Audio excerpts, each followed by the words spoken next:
No alien broadcasts, no megastructures dimming distant stars, no visiting probes, just silence. So, where could everyone be? One of the most famous and chilling explanations is called the Great Filter. This is the idea that there's some incredibly difficult, almost impossible step between the simplest life and a galaxy-spanning civilization.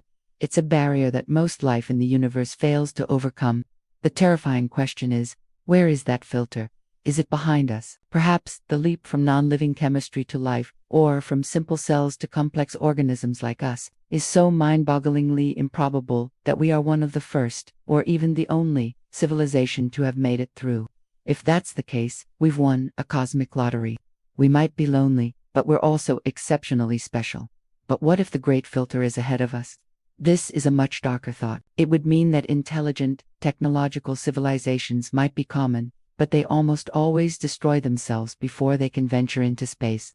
Whether it's through nuclear war, climate collapse, or an out-of-control artificial intelligence, this possibility turns the Great Silence into a dire warning. It suggests that the quiet cosmos is a graveyard of failed civilizations, and we could be next in line. Of course, maybe the problem isn't that they don't exist, but that we're just not looking for them in the right way.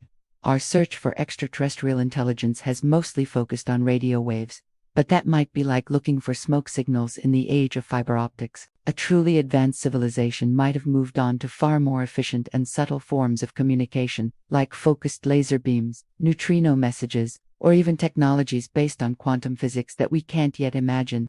If a society values efficiency and security, they would likely minimize any energy they waste by broadcasting it into deep space. They might be quiet on purpose, making themselves invisible to less advanced civilizations like us. We assume they'd want to shout across the cosmos, but maybe the smartest thing to do is to whisper. And who says intelligence always leads to technology?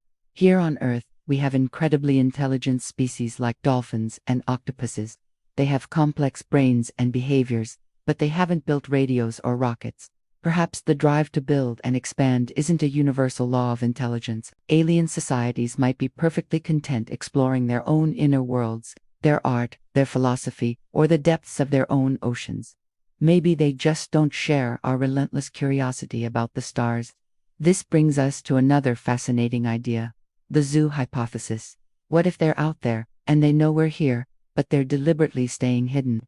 In this scenario, Earth is like a protected nature preserve. Advanced civilizations might be observing us from a distance, following a kind of prime directive not to interfere with our natural development. The silence wouldn't be an absence of life, but a conscious, ethical choice. We're not alone, we're just being watched. Or maybe it's all about timing. The universe is almost 14 billion years old. Civilizations might rise, flourish for a few thousand or a million years, and then vanish. The chances of two technologically advanced societies existing at the same time and close enough to communicate might be incredibly slim.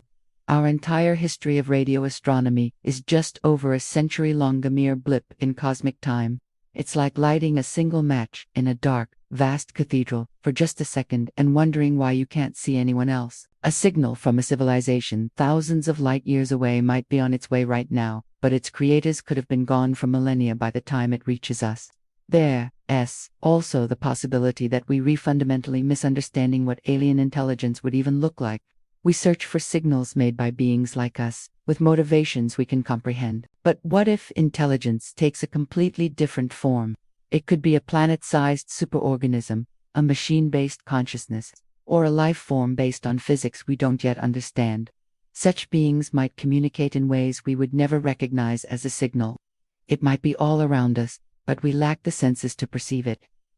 An even more bizarre idea is that advanced civilizations don't expand outward, but inward. They might reach a point where they can upload their consciousness into vast, simulated realities, digital universes, where they can live for eternity, consuming minimal energy and leaving almost no trace on the physical world. They wouldn't have gone extinct. They would have simply disappeared from our view, transcending into a reality we can't access. Finally, there's the simplest, most humbling possibility of all. We are just beginners. Our technology is still incredibly primitive on a cosmic scale. Our searches have only scanned a tiny fraction of the sky for a tiny fraction of possible signal types.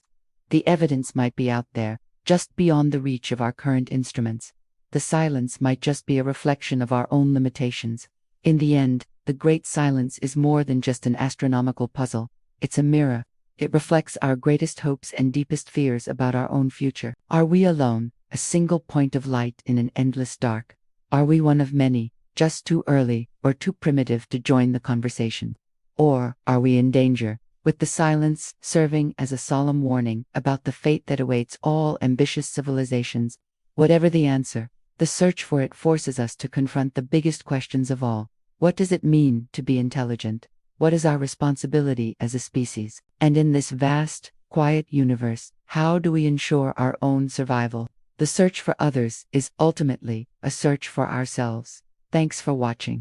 If you found this journey into the cosmos fascinating, don't forget to like this video and subscribe for more explorations into the biggest questions of science and existence.